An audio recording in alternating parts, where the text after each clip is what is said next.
தந்தி தொலைக்காட்சி நேயர்களுக்கு வணக்கம். நல்லதை சொல்வோம், நல்லதை செய்வோம், நல்லதே நடக்கும். இன்று 12/2/2025 புதன்கிழமை ஆயில்யம் நட்சத்திரம் இரவு 7:52 வரை, பிறகு மகம். இன்றைக்கும் பௌர்ணமி இருக்கிறது. இரவு 7:36 வரை பௌர்ணமி. நேற்று தைப்பூசம். இன்றைக்கும் பௌர்ணமி நிலவு 7:36 வரை பௌர்ணமி இருக்கிறது. இன்றைக்கும் கிரிவலம் செல்லலாம்.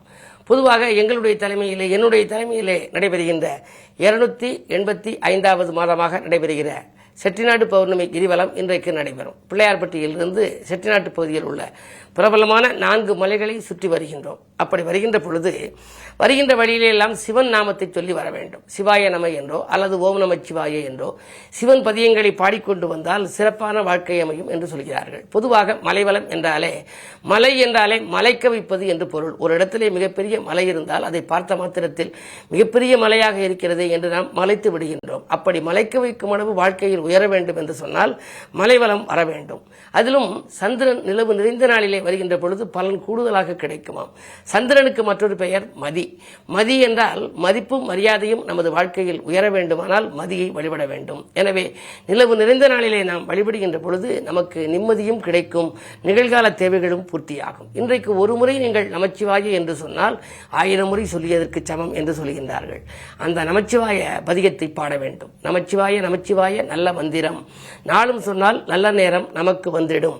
இமைப்பொழுதும் இடைவிடாமல் உச்சரியுங்கள், இனிய வாழ்க்கை வந்து சேரும் கண்டுகொள்ளுங்கள். முன்பொரு நாள் கண்ணப்பன் முகத்தில் ஏறினான், மூலமுதற் கடவுளவன் அகத்தில் ஏறினான். பின்பொரு நாள் மதுரையிலே பிரம்படிப்பட்டார், பிட்டுக்கும் மண் சுமந்து பெருமைகள் பெற்றார். நாயன்மார் இல்லமெல்லாம் நாடி சென்றவர் யாரு? சிவபெருமான். 63 நாயன்மார்கள் இல்லங்களுக்கும் சென்று சோதனைக்கு பின்னாலே அவர்கள் சாதனை நிகழ்த்தும் விதத்திலே அவரை ஆட்கொண்டார். ஆகையினாலே நாயன்மார் இல்லமெல்லாம் நாடி சென்றவன், நல்லவரை சோதித்து அருளை தருபவன், மாலவனின் தங்கையினை மணந்து கொண்டவன், மதுரையிலே விளையாடி வெற்றி கண்டவன் என்று அந்த நமச்சிவாய பதிகம் சொல்லிக் கொண்டு போகிறது. கங்கையினை முடியிலேந்தி குளிர்ச்சி கொண்டவன், கன்னியினை மடியில் வைத்து மகிழ்ச்சி கண்டவன், எங்கும் செல்ல காளையினை எதிரில் வைத்தவன், இன்பங்களை நமக்கு நாளும் அள்ளித் தருபவன் என்று அந்த பதிகம் சொல்வதனாலே இன்பங்கள் நமக்கு இல்லம் தேடி வர வேண்டுமானால் இது போன்ற நாட்களிலே நாம் மலை வர வேண்டும். முடிந்தவர்கள் அருகில் இருக்கும் ஆலயத்திற்கு சென்றும் வழிபடலாம். சிவன் வழிபாடு உங்களுக்கு உகந்தது. சிவன் சக்தி வழிபாட்டை மேற்கொள்ளுங்கள். வாய்ப்பிருப்பவர்கள் எல்லாம் அருகில் இருக்கும் ஆன்மீகம் சார்ந்த மலைகளை சுற்றி வருவது நல்லது. அப்படி மலைவலம் வந்தால் மகத்துவம் கிடைக்கும் இந்த புனிதமான நாள் இந்த நாள். இனி இந்த ராசி பலன்களை உங்களுக்கு வழங்கப் போகின்றேன்.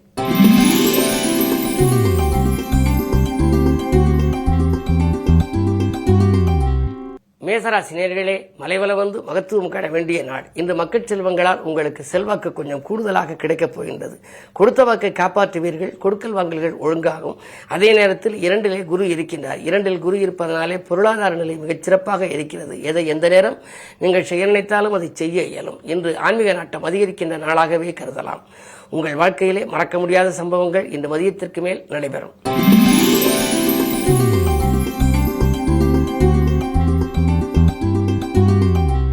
ரிஷபராசி நேயர்களே, உங்களுக்கெல்லாம் சகோதர சச்சரவுகள் அகலும் நாள். தனவரவு எதிர்பார்த்தபடியே உங்களுக்கு வந்து சேரும். தொழிலாக இருந்தாலும் உத்தியோகமாக இருந்தாலும் உங்களுக்கு ஒரு நல்ல பொறுப்புகள் இன்றைக்கு வரப்போகின்றது. லாபஸ்தானத்திலே சுக்கிரன் உச்சம் பெற்றிருக்கின்றார். எனவே வரவேண்டிய பாக்கிகள் வசூலாகும்.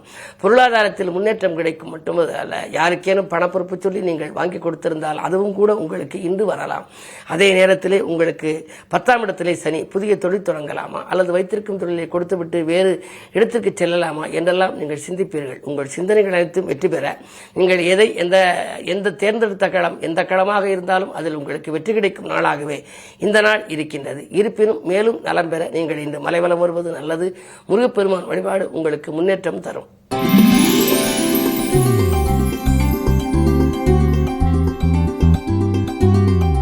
மிதுனராசி நேயர்களே, உங்களுக்கு ராசியிலேயே செவ்வாய் வக்கரம். 10ஆம் இடத்திலே சுக்கிரன் உச்சம்.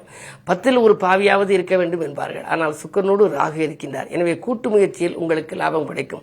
கூட்டாளிகளால் உங்களுக்கு நன்மை உண்டு. குழந்தைகள் நலனிலே அதிக அக்கறை செலுத்துவீர்கள். அதே நேரத்திலே உங்களுக்கு முன்னேற்ற பாதையில் இருந்த முட்டுக்கட்டைகள் எல்லாம் இன்று அகலும். 2லே சந்திரன். திரண்ட செல்வத்தை கொடுக்க வேண்டுமானால் 2ஆம் இடம் பலம் பெற்றிருக்க வேண்டும். 2ஆம் இடத்திலே சந்திரன் சொந்த வீட்டு சஞ்சரிப்பதனாலே தனவரவு தாராளமாக வந்து கொண்டே இருக்கும். எனவே வாங்கல் கொடுக்கல்களை ஒழுங்கு செய்து கொள்வீர்கள். வாங்கிய கடனை கொடுக்க முடியவில்லையே, கொடுத்த கடனை வாங்க முடியவில்லையே என்றெல்லாம் கவலைப்பட்டவர்களுக்கு இந்த பொருளாதாரத்தை பொறுத்தவரை நிறைவு ஏற்பட போகின்றது. அதே நேரத்தில் நினைத்தது நிறைவேற இன்று நீங்கள் மலைவலம் வருவது நல்லது. சிவன் வழிபாடு சிறப்புகளை வழங்கும்.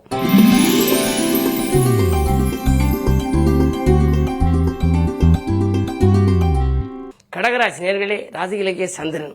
எனவே ராசிநாதன் ராசியில் இருக்கின்ற பொழுது யோசிக்காது செய்த காரியங்களில் கூட உங்களுக்கு வெற்றி கிடைக்கும். மங்கள செய்தி மனை தேடி வரப்போகின்றது. தங்கு தடைகள் அகலும், தானாக விலகும். குழப்பங்கள் அகன்று குதூகலம் கூடும். இந்த நேரத்திலே சுப செலவுகளும் உங்களுக்கு அதிகரிக்கும். எனவே வீடு கட்டுவது அல்லது கட்டிய வீட்டை பழுது பார்க்குவது, இடம் பூமி வாங்குவது போன்றவற்றில் கவனம் செலுத்துவீர்கள். என்றைக்கோ சந்தித்த ஒரு பாலிய நண்பர் ஒருவர் இன்று மீண்டும் வந்து உங்களுக்கு உறுதுணையாக இருப்பார். புதிய முயற்சிகளில் வெற்றி கிடைக்கும். இந்த நாள் உங்களுக்கு ஒரு யோகமான நாள்.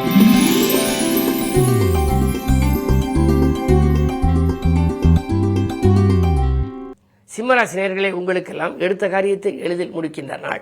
எதை எந்த நேரம் நீங்கள் செய்ய நினைத்தாலும் செய்ய இயலும்.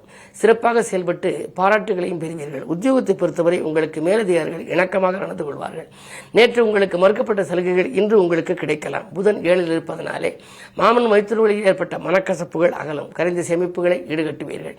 இந்த நாளை மேலும் இனிய நாளாக நீங்கள் அமைத்துக் கொள்ள பௌர்ணமி வழிபாடு உங்களுக்கு பலன் கொடுக்கும்.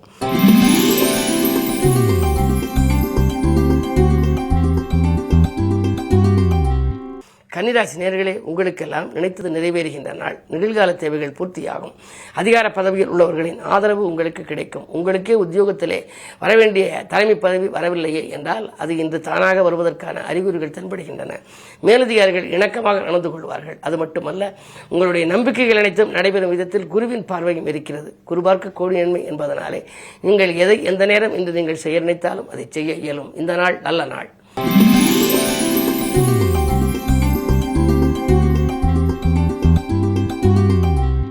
துலாம் ராசி நேயர்களே, அஷ்டமத்து குருவின் ஆதிக்கம். எனவே நீங்கள் எதை செய்தாலும் கொஞ்சம் யோசித்து செய்ய வேண்டும். ஒப்பந்தங்களில் கையெழுத்திட முன்னால் ஒரு கணம் சிந்தியுங்கள். உத்தியோகத்தில் கூட சில பிரச்சனைகள் வரலாம். சக பணியாளர்களால் தொல்லைகள் ஏற்படலாம். அதுவும் குரு வலுவாக இருக்கிறது. அந்த குருவினுடைய பார்வை 3ல் பதிவதனாலே உடன்பிறப்புகளில் ஒரு சிலர் உங்களுக்கு ஒத்து வரலாமே தவிர, ஆனால் கடன் சுமை ஒரு பக்கம் உங்களுக்கு கூடிக்கொண்டே செல்லும். ஒரு கடனை அடைக்க மற்றொரு கடன் வாங்கும் சூழல். சங்கிலி தொடர் போல கடன் சுமை வருகின்ற நாளாக இந்த நாள் அமைவதனாலே எதிலும் கொஞ்சம் தீர்க்கமாக முடிவெடுத்து செயல்படுவதே நல்லது.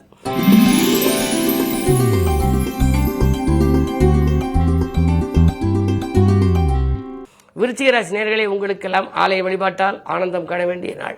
நினைத்தது நிறைவேறுவதற்கு நண்பர்களும் உங்களுக்கு ஒத்துழைப்பு செய்வார்கள். உறவினர்களும் ஒத்துழைப்பு செய்வார்கள். புகழ்பெற்ற மனிதர்களின் சந்திப்பு உண்டு. 2ஆம் இடத்திற்கு அதிபதியான குரு உங்கள் ராசியை பார்க்கின்றார். எனவே பொருளாதார நிலை மிக திருப்திகரமாகவே இருக்கிறது. நேசம் மிக்கவர்களின் எண்ணிக்கை கூடும். மேலதிகாரிகள் உங்களுக்கு நல்ல தகவல்களை கொடுக்கப் போகின்றார்கள். வாகனம் வாங்கும் யோகம் கூட உண்டு. பழைய வாகனங்களை கொடுத்துவிட்டு புதிய வாகனங்கள் வாங்குவது பற்றி நீங்கள் சிந்திப்பீர்கள். பயணங்கள் உங்களுக்கு பலன் தருவதாக அமையும். இந்த நாள் மாலை நேரம் உங்களுக்கு மகிழ்ச்சி அதிகரிக்கும் நேரமாக அமையப் போகின்றது.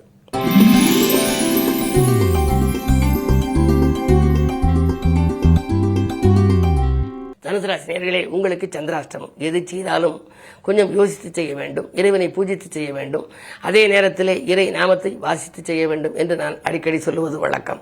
அஷ்டமத்தில் சந்திரன் இருந்தால் அலைச்சல் அதிகரிக்கும். ஆதாயம் குறைவாக இருக்கும். வீண் விவாதங்களில் நீங்கள் ஈடுபட வேண்டாம். யாருக்கேனும் நல்லது செய்ய போய் அது தீமையாக தெரியலாம். தெருவில் செல்கின்ற பொழுது செல்போன்களை பேசிக்கொண்டு சென்றால் அதனால் சிக்கல்கள் வரலாம்.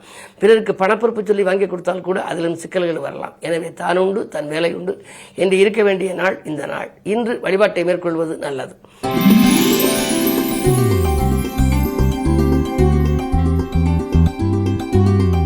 மகர ராசி நேயர்களே, குரு பார்வை இருக்கின்றது. தேக்க நிலை மாறி தெளிவு பிறக்கும் நாள். தேசப்பற்று மிக்கவர்களின் பாசப்பிணைப்பு உங்களுக்கு ஏற்படும்.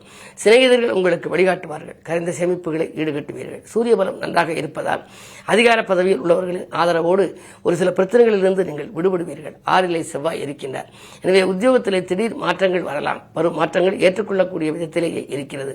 எனவே உங்களுக்கு இன்று இனிய நாளாகவே கருதலாம். என்றாலும் கூட 2ல் சனி இருப்பதால் யாருக்கேனும் நான் இத்தனை மணிக்கு இதை செய்து விடுகிறேன் என்று சொல்லி வாக்கு கொடுத்தால் கொடுத்த வாக்கை காப்பாற்ற இயலாமலும் போகலாம். காரணம், 2ல் இருக்கும் சனி சொந்த வீட்டில் இருந்தாலும் கூட அவரோடு கூட 6க்கு அதிபதி புதனும் இணைந்திருக்கின்றார். எனவே கொடுத்த வாக்கை காப்பாற்ற இயலாமல் போகலாம். கவனம் தேவை. யோசித்து வாக்கு கொடுப்பது நல்லது.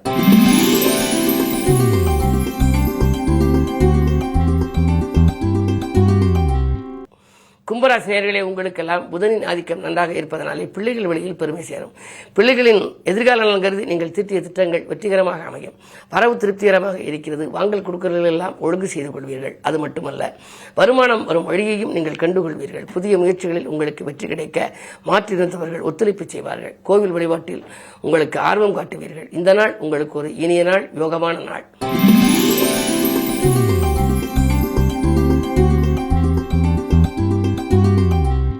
மீனராசி நேயர்களே, உங்களுக்கெல்லாம் இன்று ஜென்மத்திலேயே ராகுவும் சுக்கிரனும் இருக்கின்றார்கள். சுக்கிரபலம் நன்றாக இருப்பதனாலே அக்கறை செலுத்தாத காரியத்தில் கூட ஆதாயம் கிடைக்கும் என்பார்கள். ஜென்மத்தில் ராகுவை போல கொடுப்பாரும் இல்லை. எனவே கொடுக்கக்கூடிய ஆற்றல் சுக்கிரனோடு ராகு இருப்பதனாலே விழுகின்ற பொருட்களை வாங்குவதில் அக்கறை செலுத்துவீர்கள். வீட்டுக்கு தேவையான அத்தியாவசிய பொருள், ஆடம்பர பொருட்களை வாங்குவது மட்டுமல்ல, பிள்ளைகளின் கல்யாணத்தை முன்னிட்டு சீர்வரிசை பொருட்கள் எல்லாம் வாங்கலாம். தங்கம், வெள்ளி போன்றவைகளை கூட வாங்கும் யோகம் உண்டு. 3ஆம் இடத்திலே குரு வெற்றி படிக்கட்டின் விளிம்பில் ஏற வேண்டுமானால் 3ஆம் இடம் நன்றாக இருக்க வேண்டும். எனவே பஞ்சாயத்துக்கள் சாதகமாக வரலாம். அரசல் புரிதர்களாக இருந்த அண்ணன் தம்பிகளின் குணங்கள் மாறும். இன்று மதியத்திற்கு மேல் உங்களுக்கு மகிழ்ச்சி அதிகரிக்கும், மனக்கலக்கம் அகலும். மேலும் விவரங்கள் அறிய தினத்தந்தி படியுங்கள்.